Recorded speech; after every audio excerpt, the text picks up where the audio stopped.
Hi good morning friends. ಇವತ್ತು ನಾವು paneer tomato ಗೊಜ್ಜು ಮಾಡ್ತಾ ಇದ್ದೀವಿ. ನಮ್ ದಿವ್ಯಮ್ಮ ಹೇಳ್ಕೊಟ್ಟಿದ್ದು. ಏನೇನ್ ಬೇಕು ಅಂತ ನೋಡೋಣ ಬನ್ನಿ. ಅಷ್ಟು ತುರಿದಿರೋ ಪನ್ನೀರ್, ಟೊಮೆಟೊ 10 ಕಟ್ ಮಾಡ್ಕೊಂಡಿದ್ವಿ. ಆಮೇಲೆ ಮೆಣಸಿನಕಾಯಿ, ಕೊತ್ತಂಬರಿ ಸೊಪ್ಪು, ಬೆಳ್ಳುಳ್ಳಿ, ಆಮೇಲೆ ಈರುಳ್ಳಿ, ಬೆಳ್ಳುಳ್ಳಿ, ಕೊತ್ತಂಬರಿ, ಬೇಳೆ, ಅರಿಶಿನ, ಸಾಸಿವೆ. ಈಗ ಫಸ್ಟ್ ಆಯಿಲ್ ಹಾಕೊಳ್ಬೇಕು. ಆಮೇಲೆ ಸಾಸಿವೆ ಹಾಕೊಳ್ಬೇಕು, ಚಟಪಟ. ಆಮೇಲೆ ಕಡಲೆ ಬೇಳೆ ಹಾಕಬೇಕು. ಫ್ರೈ ಮಾಡ್ಕೊಳ್ಬೇಕು.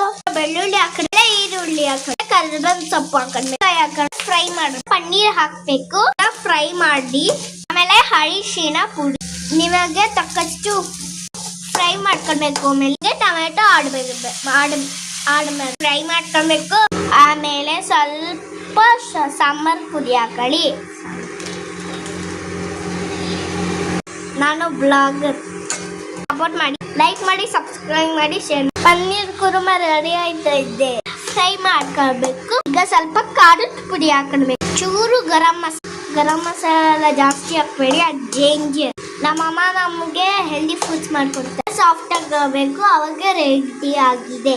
ಕೊತ್ತಂಬರಿ ಸೊಪ್ಪು ಹಾಕಿ ಗಾರ್ನಿಶ್ ಮಿಕ್ಸ್ ಮಾಡಿ ಪೂರಿ, ದೋಸೆ, ಆಮೇಲೆ ಚಪಾತಿ, ರೊಟ್ಟಿಗೆ ಸಕ್ಕರಾಗಿರುತ್ತೆ. ನನ್ನ ಫೇವರೇಟ್. ಟ್ರೈ ಮಾಡಿ ಮಾಡ್ಕೊಳ್ಳಿ.